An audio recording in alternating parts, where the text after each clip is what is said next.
Okay, we are holding, not sure who's coming today. Some people had something going on. We're holding on page Kuf Amud Aleph. Let me bring up the page here.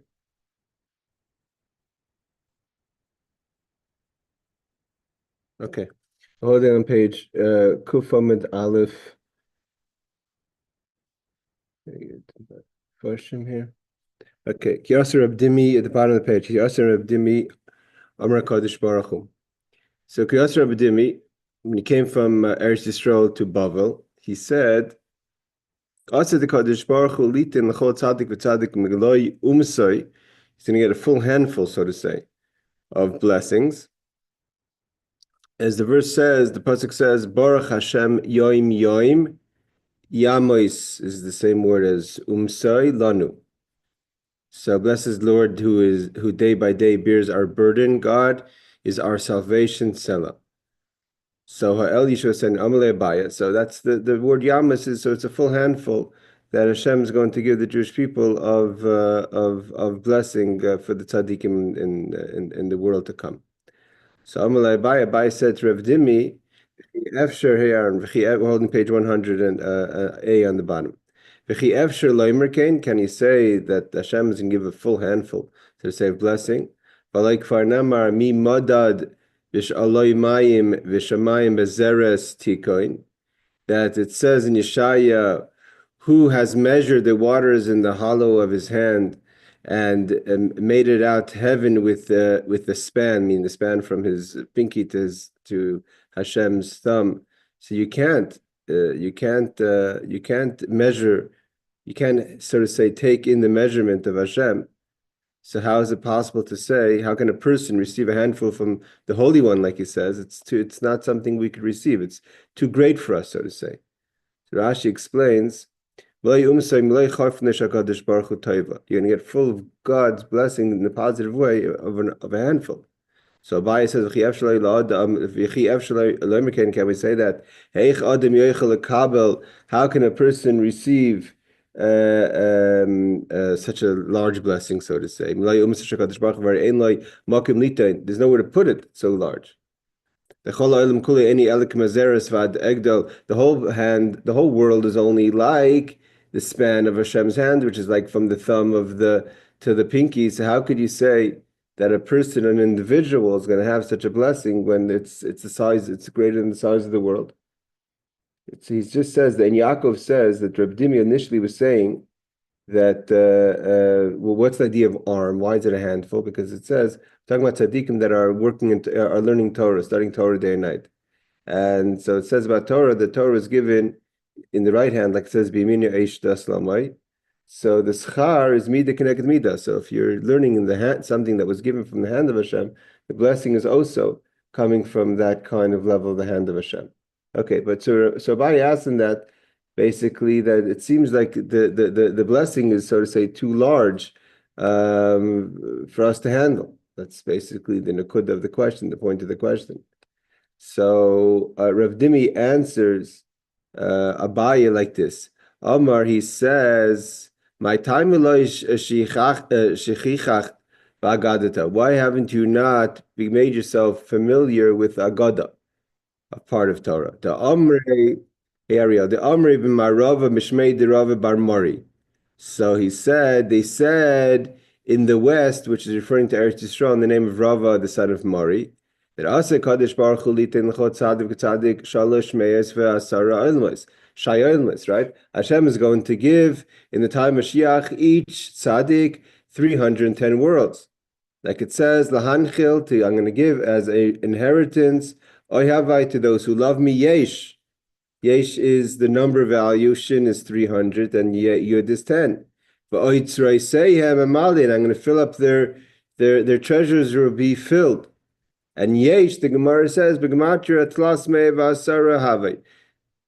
Yesh is 310. So God, from there we see that Hashem, this is also Gemorah in Uksin. Hashem is going to, Shur Ben Levi says that Hashem is going to give 310 worlds to every tzaddik. So obviously, Rashi says, so obviously when you get more space, you have more space to receive the blessing, so to say. Okay, and we'll get to the note a second of Reb Steinsaltz. The question everyone asks is why doesn't he quote? Why does he quote from an Amoira, someone who's from the Talmudic times, and not from a clear Mishnah and Uksin? Even though Rabbi Shua ben Levi was kind of an addition to the Mishnah, but it's brought down in the Mishnah. Every tzaddik is going to get Shai. Shai is 310 worlds. To give different answers, some people say because he said litain or to lahanchil. The idea of we're going to see the idea of 310 is 310 together makes 620, which if you add them all together is the 620 mitzvahs, the 613 plus the 7 rabbinic. And if you have half, it's like half of the response, so to say. So let's see what Rabbi Steinsaltz says. He says, finish off this Gemorah and get to the next piece. He says, Hashem is going to inherit to every righteous person 310 worlds.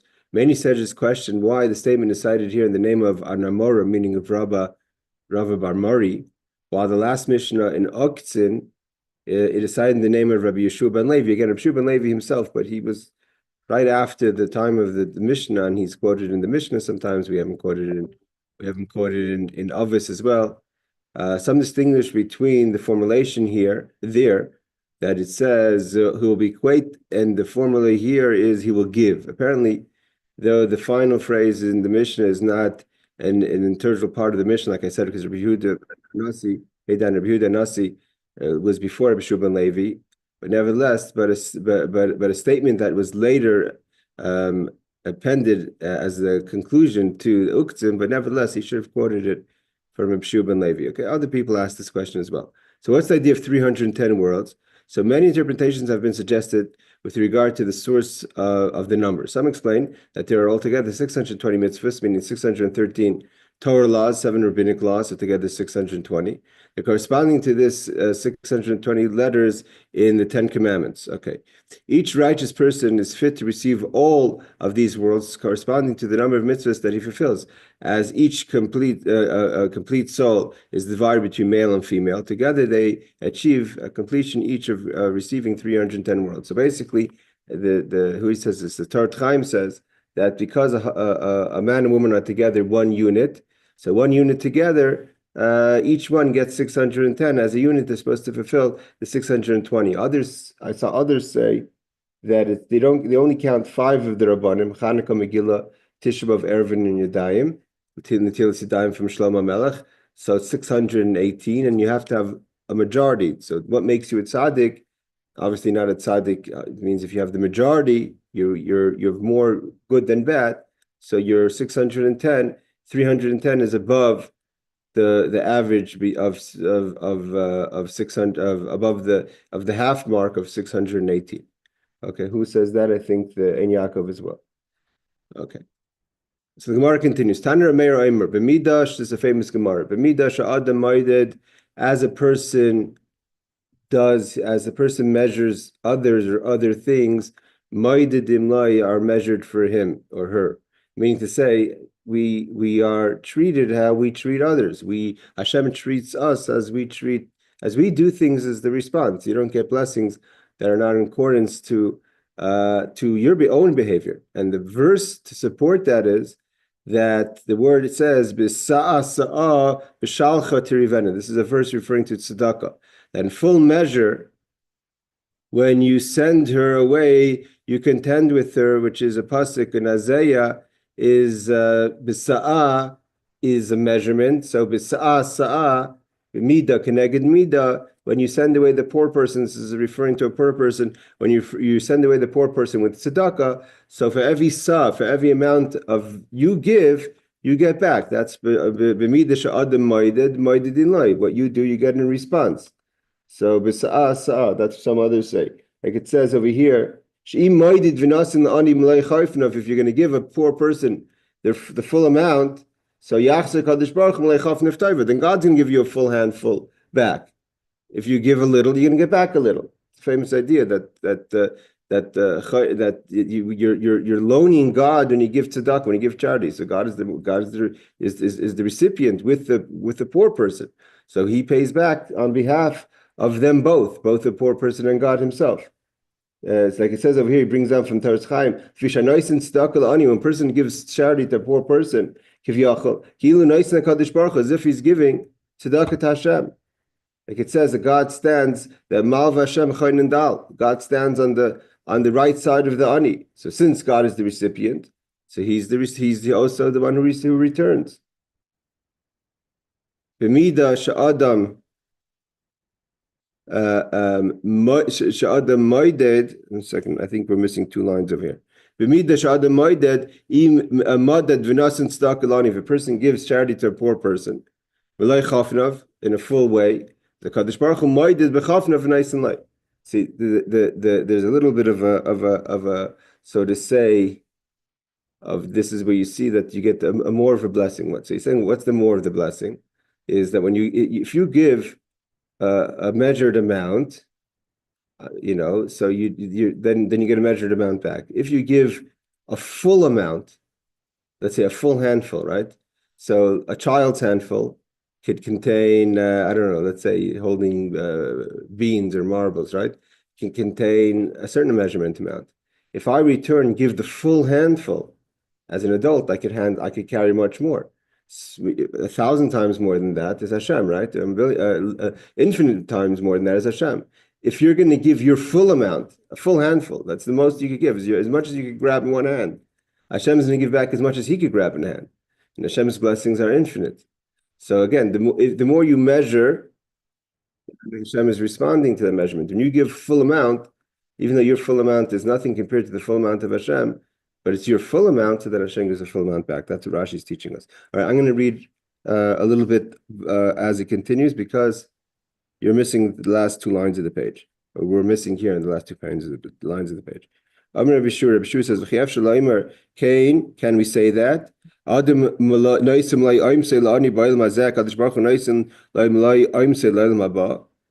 can you say that one person gives a limited amount in this world, and God's gonna give his limited meaning your full handful, which is limited, to Hashem's limitless amount? Like Rashi says, how could we handle God's full handful? So he says, like it says, so they responded back, Rameir said back to Reb Shua, and you disagree that we can't handle God's full blessing? Which is, where's there more, so to say, God's limitless? We see that all the time. In punishment or in reward. Even when God punishes, it's nothing compared to how much he rewards, right? Right? He gives 1,000 times more. So everyone agrees that God gives blessings more than punishment. And if we could see now, we're going to see how much we can handle in punishment, surely we can handle a tremendous amount in blessing. I would say, positive, the good attribute is more than the punishment. And when it says by the positive, it says that it says he commanded the clouds, we're talking about rain, from above and opened the doors of heaven. Das Shemaim is the doors of heaven. And he gave them a man. So when God blessed us with man, so he opened the doors of heaven. And when it comes to punishment, we say, we only opened up the windows.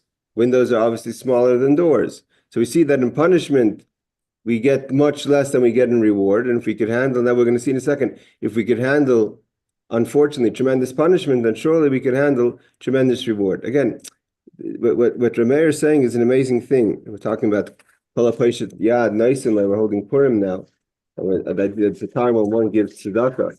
So what Rameir is saying is that there's an idea of giving your max, of expanding yourself, going to your max, even though your max is very limited as a human being, but God responds to the max part, not to the giving part. It means to the giving max part, and his max is okay. So the commentaries say.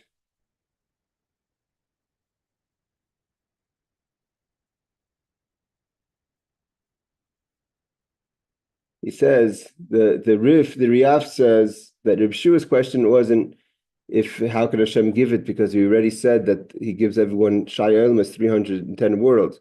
The question is how we're going to have the koyach to receive it. Sometimes there's space, but there's not. We don't have the strength to receive such a blessing. So he says God's going to give us the strength to receive the blessing. That's what we're going to see. Just like He gives us, unfortunately, the ability sometimes to handle punishment, so too He gives us the ability surely to handle and to be able to accept reward. So he says, Rashi says,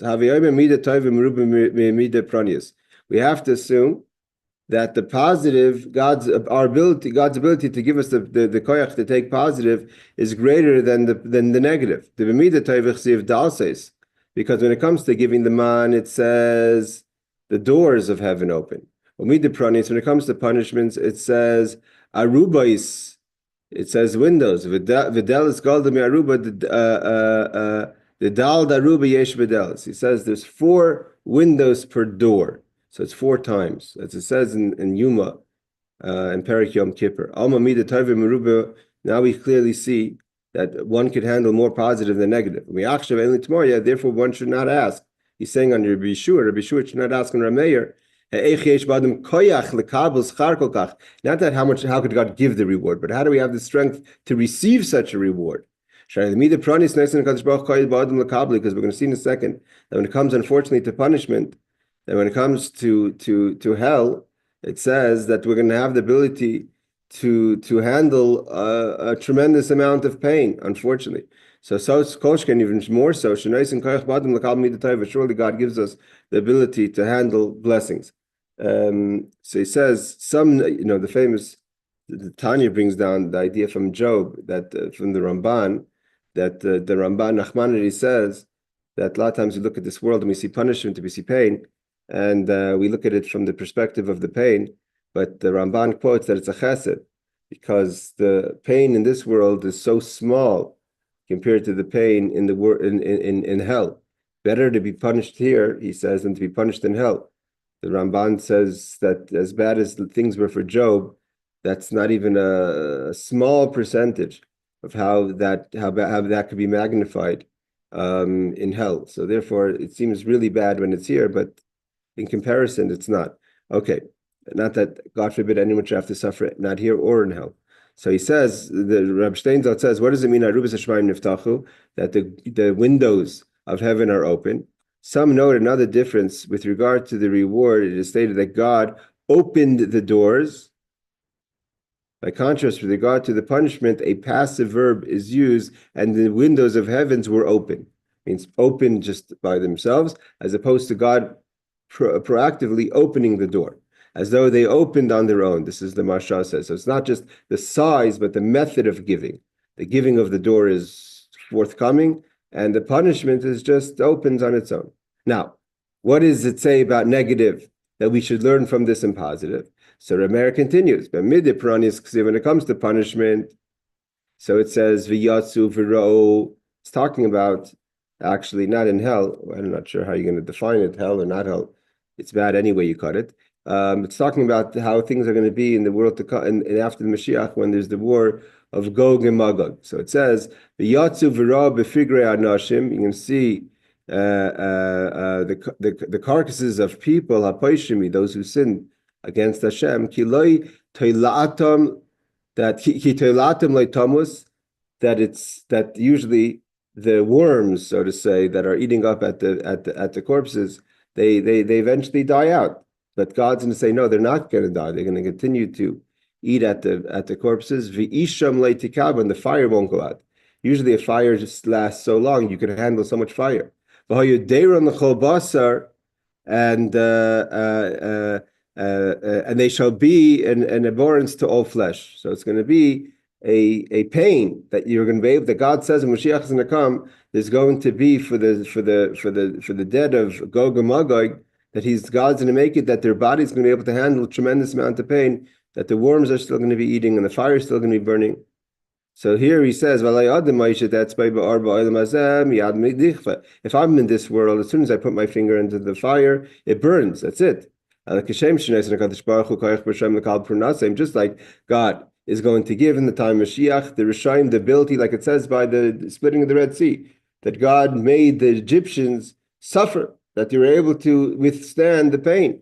So too, when it comes to the time of hell, God's going to make that the Rishayim could withstand the punishment. So surely, if God could over punish in a way that we could handle more than seems regular, surely surely we could get the blessings from Hashem, and therefore it's not something that we should be concerned about how we're going to be able to receive the blessings of Hashem. Okay, this finishes this part of the Mishnah. Now we're going to go into a very interesting part of the Mishnah. Rabbi Kiva says we're talking about who doesn't have a portion in the world to come. So now Rabbi Kiva adds to that afa koyer b'sfarim hachitzaynim. It's also someone who reads external literature. We're going to see what that means. The Gemorah is going to go into that. What does it mean? It means, and what is the problem with that of studying external literature? So there's the issue of bittul Torah. It means there's both what you call there's what you should be doing instead of studying that literature, and what the literature itself does damaging to the person. So Rabbi Kiva says, someone who studies external literatures is also not a person who's worthy in the world to come, of a share in the world to come. So what does it mean? Now what does it mean, Sfarim Chitzaynim, in terms of external literature? Rabbi Steinsaltz, again, a lot of the Gemorahs that we have are censored after the censoring because of the Christian publications. The Jewish publishing houses had to go through a censor and change words. So in the Gemorah of Vilna, it says B'sifrei Tzedokim, like heretics. The Tzedokim were people that lived in the time of the first base, second base Hamikdash, who kind of misread the Torah. But Rabbi Steinsaltz, now we live in 225 and doesn't feel concerned with the censor. And he, in all things in the Talmud, he took out the censor. So here he adds B'sifrei Minim in what kind of books? The books of the heretics. So he doesn't translate in English, but Minim is also referring to Christian books. Rabbi Yossi Amar, Rabbi Yossi Sev, B'Sefer Ben Sira. Okay, here we come into a complicated Gemara. Now, what is considered Sefarim Chitzaynim? There's two ways to look at it. It means, is Sefarim Chitzaynim, is external books, literature, what one should not read, is it meaning to be something really negative, like it's books of heretics, things that are literature about against Judaism and the one God, etc.? Or is it within positive books themselves, or books that are not worthy for you to be studying? Instead, you should be learning Torah, or you could misread them and learn them in the wrong way, so therefore they're damaging. So Rabbi Yosef says Ben Sira. It means the books of Ben Sira. Let's get in a second to see who Ben Sira was. Nami Asl Mikra, he says that's also forbidden to read. Now, the Gemara is going to go into a long list of reasons to try to figure out what is wrong with the literature of Ben Sira. So who is Ben Sira? Ben Sira, a lot of people say that Ben Sira was the son of Yirmiyahu Hanavi. That's not accurate. Ben Sira lived in the time of the Second Temple, the beginning of the Second Temple. He wrote a book, the Sefer Ben Sira.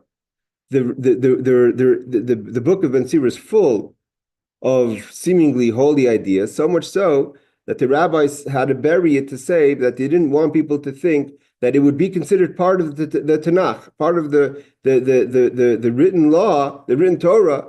There was maybe a thought that Ben Sira should have been part of it or not part of it, so they buried it because it's not part of it. Now the problem is, so what is there anything wrong with the book itself, or is that people may have thought that the book was part of the Tanakh?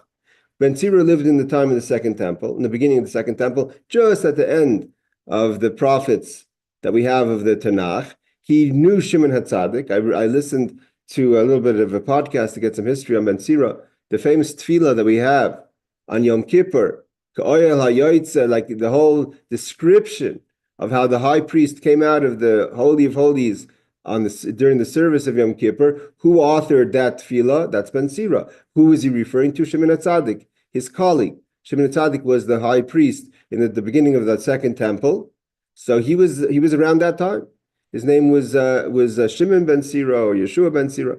So Rabbi Yosef says that the studying of Ben Sira is also a person who's considered a heretic. It doesn't have a portion of the world to come. Nami Asa Limikra, you can't read it because there are parts of that book that could be misleading and wasteful. That's what the Gemorah is going to conclude. And now the Gemorah is going to actually go into a long list of trying to figure out, because there's a lot of Ben Sira that's useful. And not only useful, but we have other sources that say similar statements. So Amalei Abaye. Now Abaye says, what is the reason why Ben Sira is considered forbidden to study? Before we have also the Sefer Tzedokim or the Sefer Aminim, for the books of the heretics, which for sure everyone agrees that to read them is a person that's not worthy in the world, a portion of the world to come. The question is it a time waster or is the information bad? So the Tosfos Yom Tov, actually my great grandfather, says that that some of these books are permitted to read if you're in a place that you can't learn Torah, like a Beis Akisai or Merachatz. So then you can't learn Torah, so you could learn these books. It means the information itself, it's not bad. But by applying the time then is not a good idea. Yes, Aaron. What's in these books? Sorry? What is the topic in these books? Well, Sefer Aminim would be books of people that are heretics, that are saying things that are not Jewish. Ben Sira is a book that it's full of mashalim, full of advice. We're going to see a lot of verses that are very insightful that Ben Sira writes about. Today, the rabbis buried Ben Sira. They found it seems like it resurfaced. I saw there's a Gemorah somewhere that Rav quotes something that Rashi himself says. I can't find the verse that he's saying.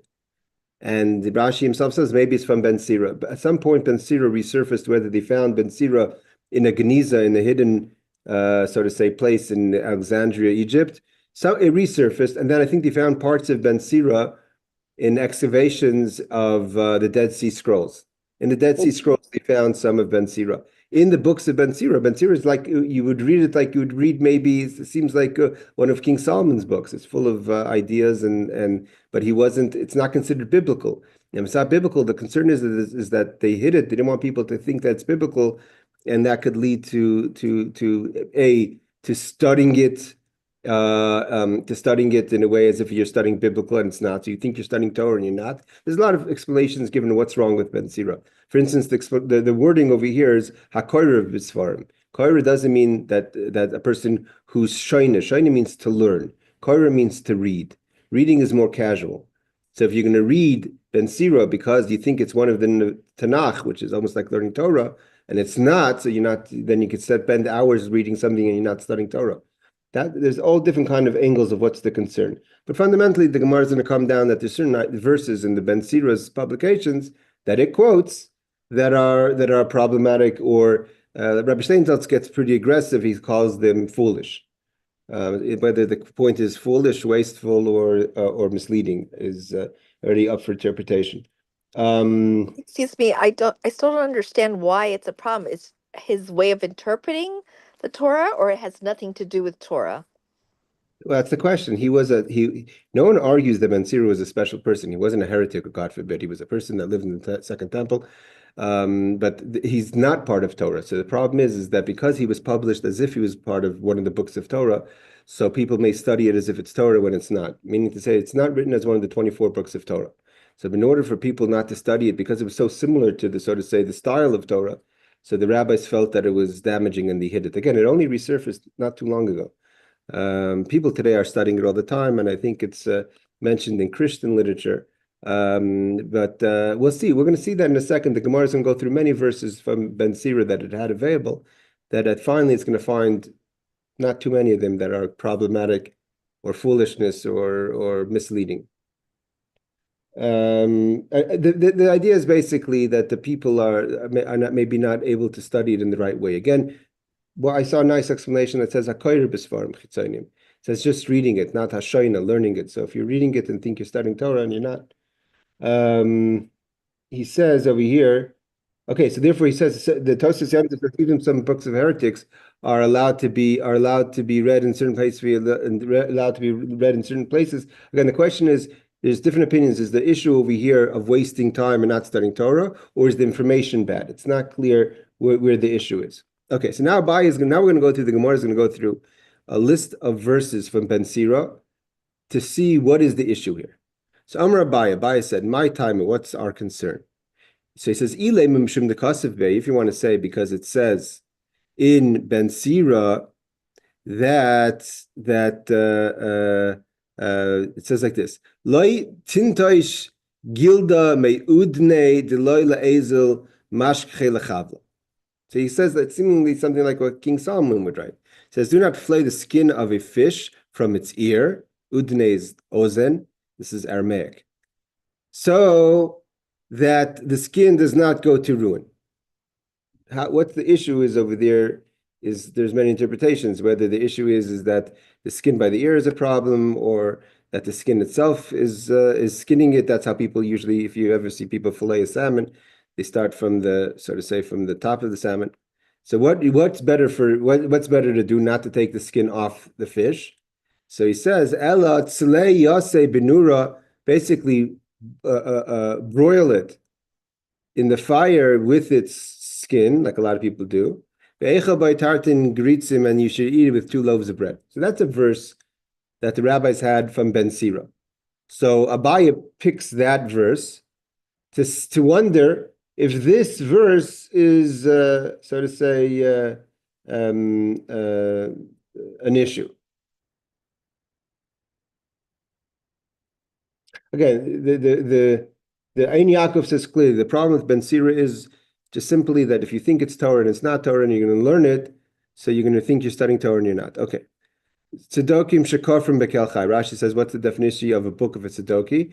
It's someone who doesn't believe in God. So if you're reading books of a heretic, that's a person who's not going to be have a portion in the world to come. Okay. Rabbi Yosef says, Af b'sefer Ben Sira.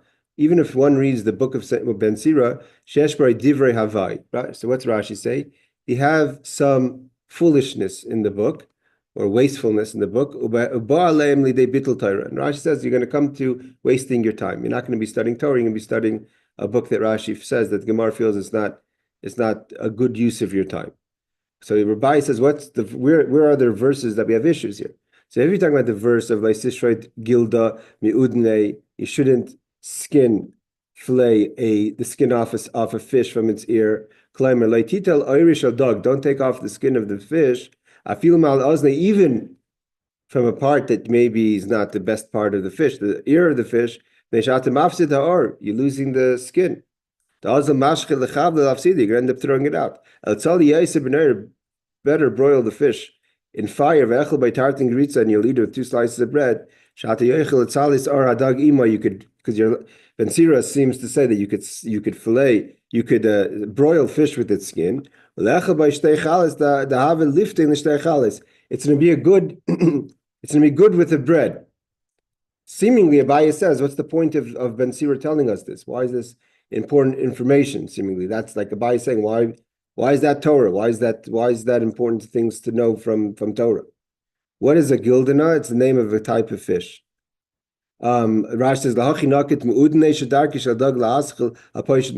do we say from the ear? Because most people fillet a fish from the ear. Okay, let's see what Reb Steinsaltz's going to give us a quick. Again, there's many opinions about Ben Sira, who he was, when he lived, and what his issue is with this book. I believe that when they found the Dead Sea Scrolls, part of the Dead Sea Scrolls did have the book of Ben Sira. Okay, the book of Ben Sira. The book of Ben Sira was widely accepted by the Jews during the Second Temple period, since it was written by Yeshua ben Sira, this Yeshua or Shimon ben Sira, a contemporary of the high priest of Shimon Tzaddik. So here clearly, all those who were under the illusion that Ben Sira was a son or an illegitimate son of Yirmiyahu, the prophet, that's not true. The sages did not canonize it and incorporate it among the books of the Bible. So it's not part of Torah. Translators of the Bible, in other words, the authors of how do you spell that? Septuagint in Egypt, incorporated the book of Ben Sira into the Bible. So non-Jews have put it into the Bible. Still today, it appears in many foreign language editions of the Bible based on the translation. The book, in its present edition, including the experts discovered in the excavations at Masada by the Dead Sea, and in the caves in the Judean desert, also by the Dead Sea, is written entirely in Hebrew. Furthermore, all the Aramaic passages attributed to it in the Gemorah, like we just read now, was a Aramaic. That's not Hebrew. That's not Lashon HaKodesh. Are not found in the book. So here, Reb Steinsaltz says that what the Gemorah quotes of the book is not what we have of the book. Another book was whose existence is known, is written in a combination of Aramaic and Hebrew, maybe like Ezra or Nehemiah, and is based on the wisdom of Ben Sira. Okay, that book includes various matters, among them superstitions and fantasy. Both books were combined in Aramaic folk editions, leading to disdain of the book of Ben Sira beyond the main reason. Beyond the main reason, in other words, the fact that it was not incorporated into the Bible, nevertheless, because it had superstitions, that's another reason why they said you shouldn't read it. Nevertheless, the Gemara cites passages from the book of Ben Sira as it does from the books of the Bible, and in certain sources, it appears that the Gemara is intimating that this book is part of the written sections of the Bible. So there are some ideas that we do accept Ben Sira. This includes the sages had no fundamental objection to the book, to the original book of Ben Sira. The objections is only to ascribing its sanctity and to combine it with the superstitions and nonsense. He says nonsense. So it seems like there's nothing wrong with Ben Sira. There was additions maybe put into it that added to superstitions. There's other things that he says are nonsense, and therefore the Gemara says not to learn it. Okay. So Rabbiya says basically, what is the verse that's the issue? The verse of the issue is about filleting the fish. Why is that important? Why is that part of Torah? So the Rabbiya says, no, that's nothing wrong with that verse. Why? Because imi pshate, if you want to say it's talking about the simple translation of not wasting the skin, so that also the Torah says, by Raisa, meaning the Bible, the Torah. Now it says, Lo sashchus eitza. You're not allowed to even destroy wood. So how could you destroy? So you can't destroy food either. So the idea of Lo sashchus, baltashchus, of not being wasteful, that's not just that's not just found in Ben Sira. The Torah also says not to waste things. So what's so wrong with Ben Sira? Imedrasha. And if you want to say it's teaching us about the medrash, what's the medrash means? It's hinting to another thing. He's not just talking about filleting the fish. He's alluding to something else, meaning that when a person has relations, should have it in the typical manner, not in the atypical manner. And that's what he's really hinting to by saying, don't throw the skin out. So he says that also it's also something that the Torah will tell us as well. It says, if you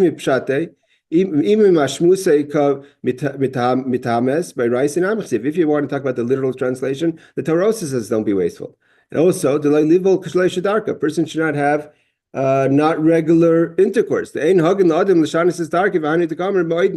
does it mean to start from the ear? Is a kind of alluding to a person who's not doing typical relationships, and that's what he's telling us, that's not appropriate to do it to have relations that way. Okay, there's a lot of discussion on this, obviously by the rabbis, to understand what does it mean. Sorry, a second. Let's bring up the Mefarshim here. It says there's a lot of on Kufal Mid Beis, so Kufal Mid Beis. So hold on a second. Sorry, my computer's jumping here a second.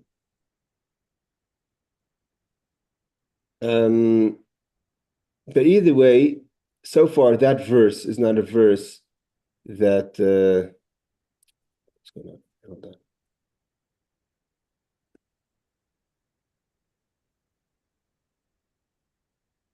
That's not a verse that Rabbi says is problematic, because the rabbis agree to that as well. And so far, he hasn't said anything. We haven't quoted anything that's problematic.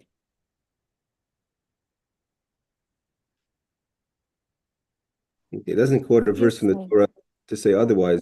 Yes, Aaron. No, Is Leora, this actually. Oh, sorry. Go ahead, Aaron. is this is this part of the kosher laws, the Noahide laws, or is this only brought up here? What are we talking about? The fish skinning from the ear. Or Hmm? just as a metaphor, the skinning from the ear, not wasting the skin. Is this like a kosher law, a Noahide law, or is this just brought up here, or is this just a metaphor? He says that's the question. The Rabbi says if it's talking about the literal translation, the Torah says clearly not to be wasteful because there's value to the skin of the fish. Don't waste it. So he says But to where say does that. it come from? Is it a kosher law, a Noahide law? No, that's a law of Baltashkas. That's not a Noah. It could maybe be. You can maybe. I'm not sure if in the Noah laws they have the idea of Baltashkas because Baltashkas is kind of about the Shevis Yisrael, about keeping things in order. But keeping things, I'm not. I don't believe that a Noahide is also allowed to go out there and just cut down trees for no reason. But that you have to study the bylaws of the Noahide laws. But clearly, in the 630 mitzvahs, we have an idea of Baltashkas. You're not allowed to waste things. So if the skin of the fish is useful, then to throw it out is a waste. So basically, Abai is saying that's not enough of a reason to bury. Meaning to say, you look at the verse and say this book that verse seems to be foolish or not part of Torah. It's not an important piece of information. It's just telling you how you're supposed to skin, how you're supposed to eat fish. So Abai says it is an important piece of information. It's teaching us not to be wasteful. And that's also in the Torah. It says, Bal tashchis, don't waste wood. So why should you bury the book? Because it says not to be wasteful, or to be wasteful in relationships, not having relationships in a way that could be fruitful and multiply. Well, if it's about skin, it's very, very, very healthy. There's so Yes, many benefits to it. yes. I was Um, thinking that when I studied it, that we learned that today we're very into the salmon skin. Yes, go ahead. right. The other thing is, I don't know if you've already gotten to it, but the second paragraph about the father worrying about his daughter. Why Mhm. would he worry that she get into witchcraft? Was that something that they commonly did in those days? Let's do that. We're holding that right now. Okay. Okay, let's first read it inside and then we'll talk about it. So it says, Ela Mishum, maybe because Ichsiv, it says, Bas Lavia, Ben Sira quotes that a daughter a father who's concerned for his daughter is Matmoinis Shav. A daughter to a father is like a false treasure. Matmoinis is something that's hidden. Shav is wasteful, it means a false treasure. This is what Ben Sira says. Why? So he lists the reason why, because meaning to say, why would it be a treasure in the first place? So the idea is that when a father has, in those, especially in biblical times, a father had the right to sell his daughter. A father had the right, of course, to get the dowry from his daughter. So there was a financial income that a daughter brought into the family. So the father may think that his daughter is going to be a blessing, so to say. There's a famous idea that a bas, that when someone has a daughter, it's a siman bracha, it's a sign of blessing. So whether it's a spiritual blessing, a physical blessing, so the father is excited there's some blessing that's going to happen. So Ben Sira says, time out. It's a false treasure. Why is it a false treasure? Number one is he says, mipachta lo yishem b'layla, because you're going to be scared of concern for your daughter. You're never going to sleep. Basically, having daughters translates to sleepless nights. Why would you be sleepless? So he says, Vikantnusa, when she's a young girl, Shema tispata, maybe she's going to be molested, right? So you're scared for her safety. Benarusa, when she gets a little older, Shema tizna, maybe she's going to have relationships. So you're scared what she's doing late at night out, right? You're scared for your daughter's getting up to no good. Bagra, when she gets a little older, ready to get married, Shemalay Tinase, now you're concerned she won't get married, right? Every father's worried about his daughter. If she can get married now. Tinase, Nises, when she gets married, Shemalay Yilai Bana, maybe she won't have children, right? So you're constantly worrying. His Kina, when she gets older, Shematasik Shafim, this is Leora, this is what you asked, maybe she's going to get into witchcraft. Evidently, witchcraft was something that was a concern. I don't know if it's a combination. It means there's 1 + 1 = 2 = 4 = 6 = 8. That a woman who's gone through all this trauma, I mean, she herself has gone through all these issues. That she's possibly been molested, probably went out there, didn't get married. If she got married, she didn't have children. So when she gets older, she's bitter and she's going to move to witchcraft. Or witchcraft at an older age is a concern. When the Torah says "Mechashefa lo techaya," it says a female witch should not be left alive. So the Torah says right away there, it's not just talking about a woman who practices witchcraft. It says a man who's a sorcerer also is biblically has to be put to death. So why do we pin it on the woman? Because in those days, it was more women that practiced witchcraft than men did. So basically, the detail of it is obviously she's going to get up to no good. Either she's not going to find a mate, she's not going to settle down, she won't have children, or she's going to get up to things, she's going to hang out with the wrong crowd. So kind of between all these issues, so the so to say, what Ben Sira says, the plus of it, the concerns of it override the pluses. So he says, so Abaye says maybe that verse is kind of a foolish verse or a verse that doesn't belong in Torah, and that's why one should not study Ben Sira for this verse about the concern a father has for his daughter. So the Abaye says, no, that's not you can't say that's the verse. Why? Because a Rabbanan Am Yamro, we also find that the rabbi said something like that.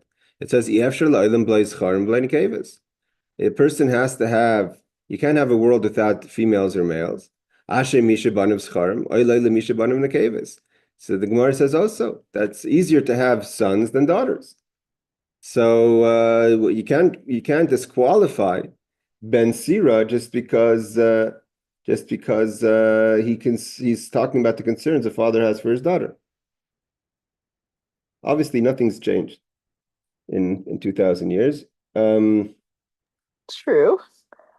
But I don't understand. Is this before King Solomon's time or after? I thought it was only in King Solomon's time that they stopped all kishuf, or when was it that they stopped all kishuf? No, Kishuf went on for a while. We have the famous story we learned in the beginning of Sanhedrin, Shimon ben Shattach, which lived after Ben Sira.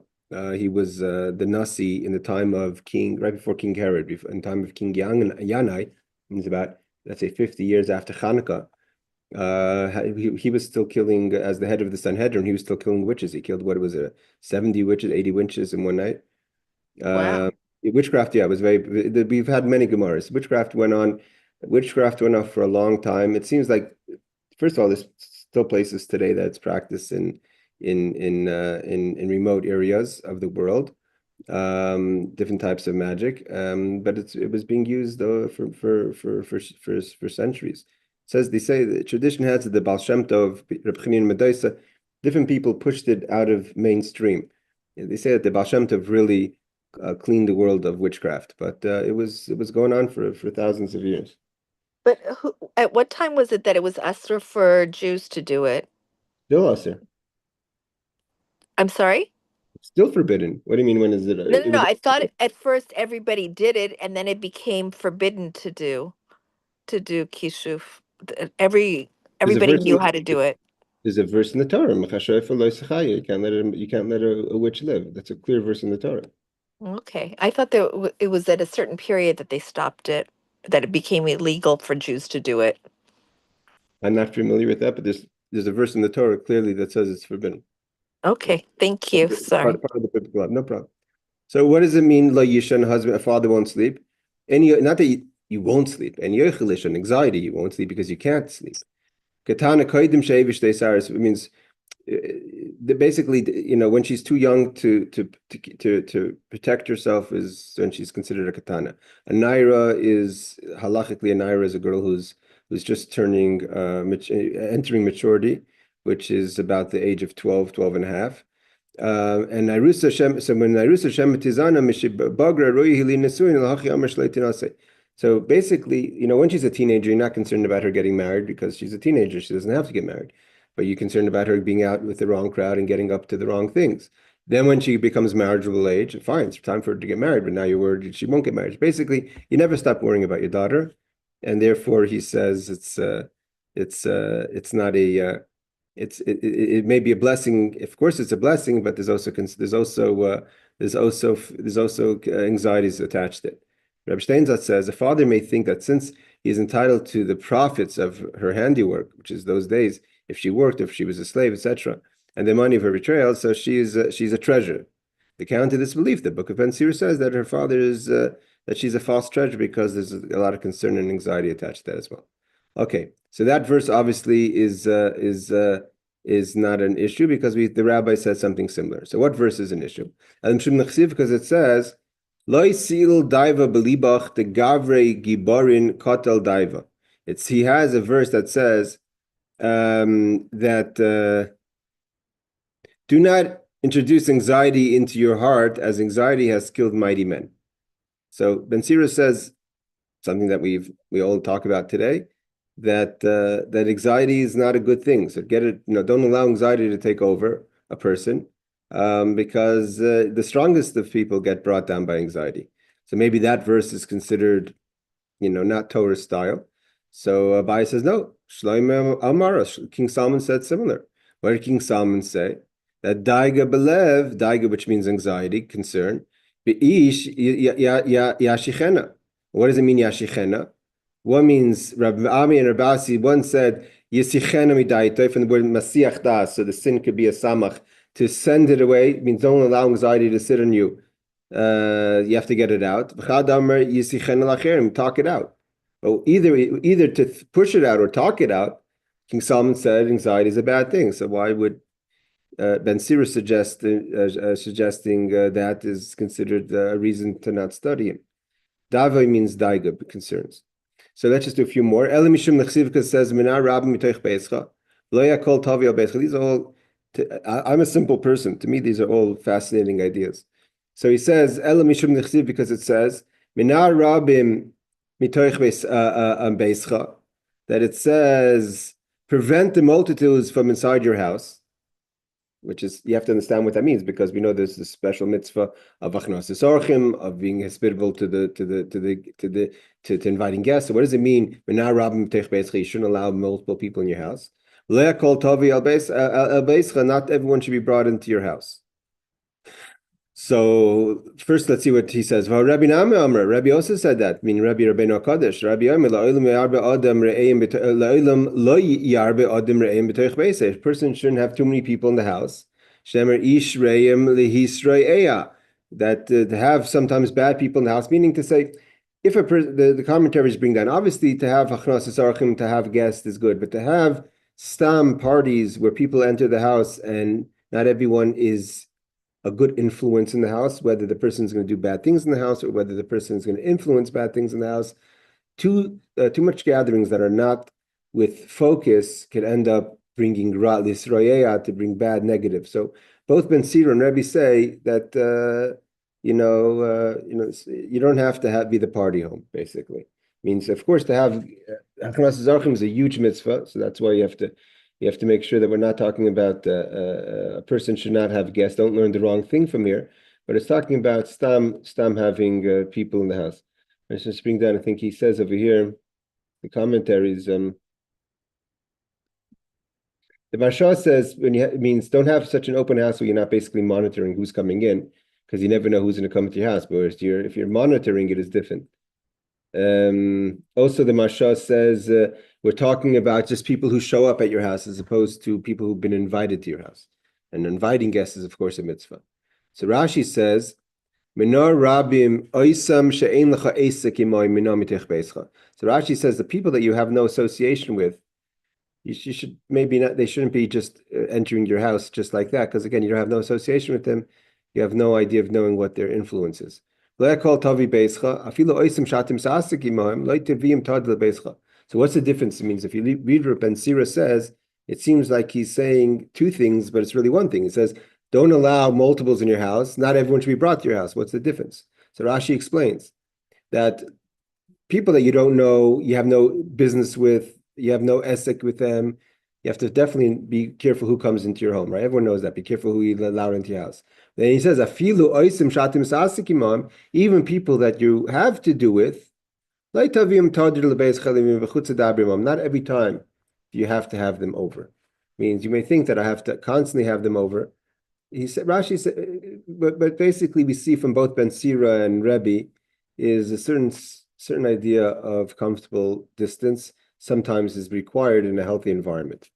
Ish roim sheish lam roim har, people that are bad, Rebbe says, this royeya l'seif mariam loy shemiskaitet imayim. Rebbe says also that you're going to have to do with them, and that's going to bring bad influence. I think we have time for one last one. So we still haven't gotten to what's bad with Ben Sira. All we've done is quoted things from Ben Sira that may have been seen as something negative, but they're not. Another verse that says like this. This is the verse that tells us that why what Ben Sira said is a reason to not study his writings. It says Zaldikon, which means a kurtimon, that a spear-bearded man is clever. This is if you see a person with like a thin, sharp beard, that means that person is smart. Avdikon sachsachon, a thick-bearded man is a fool. Dinfach bechasei loitzache, one who blows, the nefach is from blowing, bechasei from the word from the cup, is not thirsty. Someone's blowing at their drink. I don't think it means a hot tea, because that's normal. Everyone blows at a hot tea. The Rashi seems to say like you're blowing off the foam, like just like blowing at it, kind of playing with your food. So that person's not thirsty. Basically, you're wasting time giving them a drink. Amar b'mai eichel achma, when a person says to you, what, you're giving me bread? So lachma sav minei, don't give him bread, because that person's not hungry. It's again a person who's complaining about what kind of food, if they were hungry, they would eat. Man de islay ma'abarta bedikne, if someone who has a parting in their beard, some people learn parting or different colors in their beard. Kuli amala yachale, he's no one could overcome them because they're too clever. Okay, now this is the verse that kind of locks in one of the reasons why we don't study Ben Sira. Meaning to say, what's the issue with what he writes here? He's giving like superstitious suggestions, like every person with a thin beard is smart, every person with a thick beard is stupid. Not every person who blows at the drink means they're not thirsty. Like basically, he's being too certain about how people are going to judge things. And the reason the rabbi said not to study him is because it becomes you start judging people based on appearance. Again, there's a lot of body language that people study in people that you could see what they're who they are. But to make that as a statement for everyone, to be able to be an expert in that and start passing judgment and behaving based on that, that's where it gets complicated. I mean, to say, someone who takes a quick look at a sefer, again, like based on the people who teach, the issue is koiri, you're just reading it, and all of a sudden becoming an expert how to judge the situation, that's why they find it foolish. Okay, let's just finish this and we'll wrap up. Zadlkan misha zakani daka v'chalusha. If someone has a kind of thin that beard, then you should know he's very smart. Again, that's like not everyone who's smart has a thin beard. Avdikan sachsachan misha zikni avashaitu. Not everyone who has a thick beard is a fool. Sachsachan kamay kol bar chana sachsacha b'barasra. Okay, it means a fool. Nafach bikasia, someone who blows at their cup. Misha nefech oifish b'kaisi. If you're blowing out, so I would say the foam on your drink, you should know that person's not thirsty. Again, it doesn't mean everyone blows at hot tea. So I don't think he means that. When a person basically says, what are you going to give me to eat? Bread. You take away the bread from that person because that person's not hungry. Person who's hungry would just eat, wouldn't start complaining and asking questions. If you have a path, a separation in the beard, you see some people have like separation in the beard. So and there's like a passage. Well,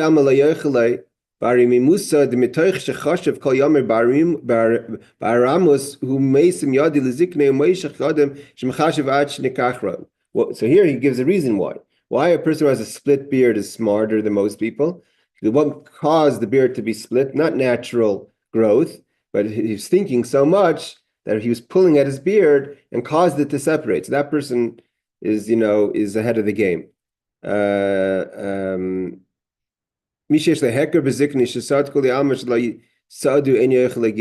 Okay, now people, again, different reasons why a person can't reach the wisdom of that person.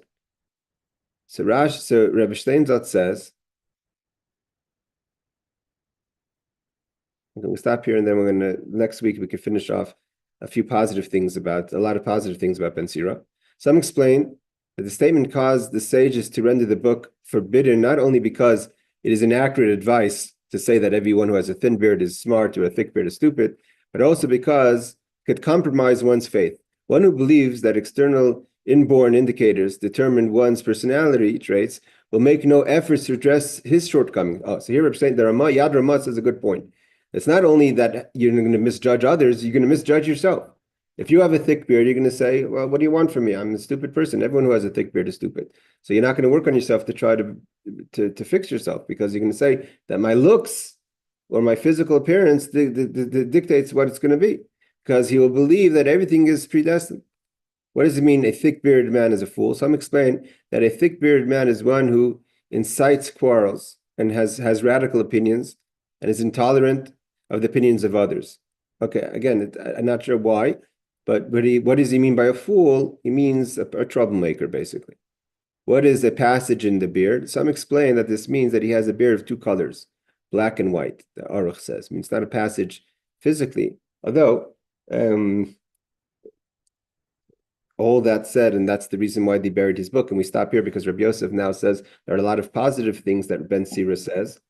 But I've known many, hold on, Aaron. I've known many people with thin beards that are smart, thicker beards that are less smart, and people with split beards that are very smart. So it's not totally out of this world. Yes, Aaron. We're not supposed to be studying him. I sure did study a lot about this book that we're not supposed to be studying about, so I don't understand. You did study? Are you saying we're studying? We're studying right now. You gave me so many insights to this book we're not supposed to be learning about. I know that's the whole beauty of the Talmud, right?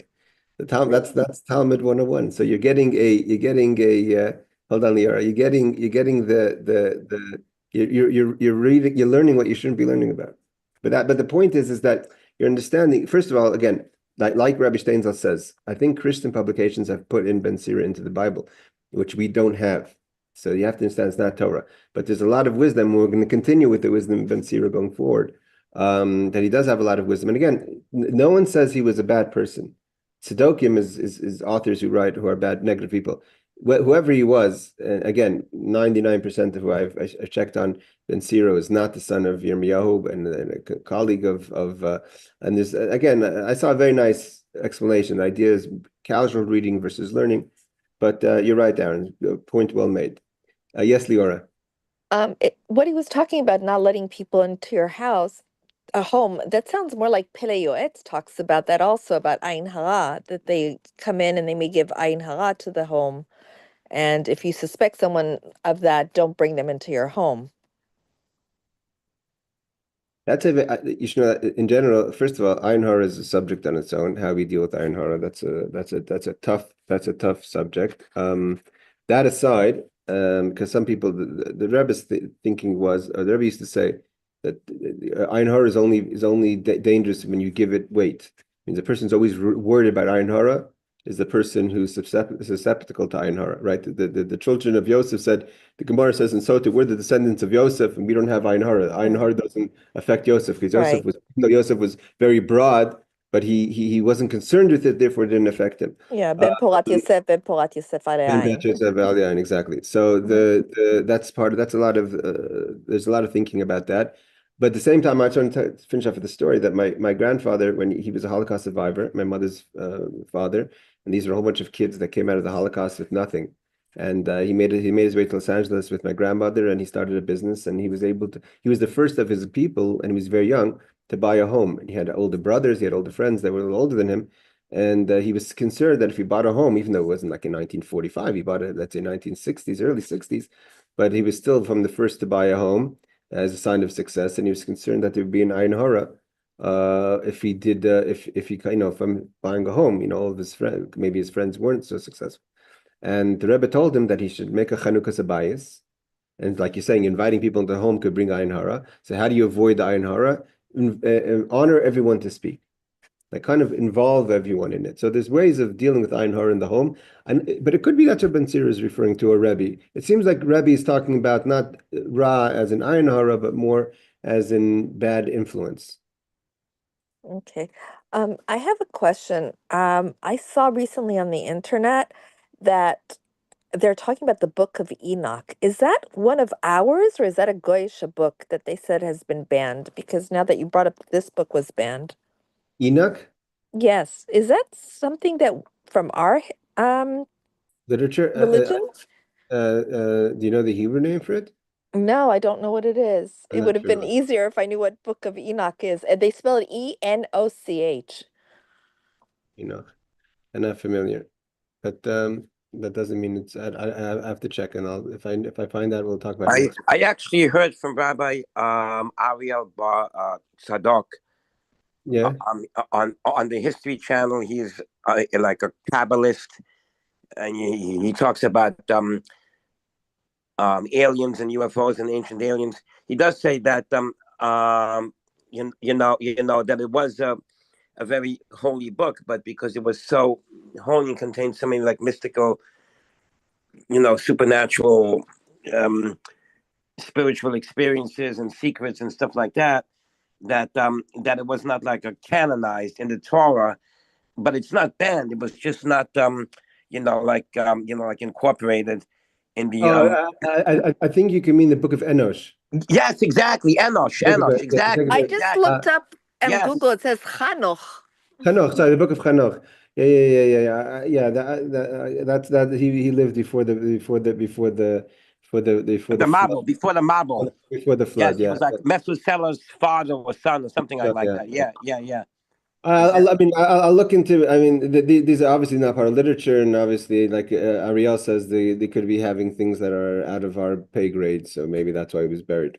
Either way, ladies and gentlemen, I got to run. Take care. Thanks for joining.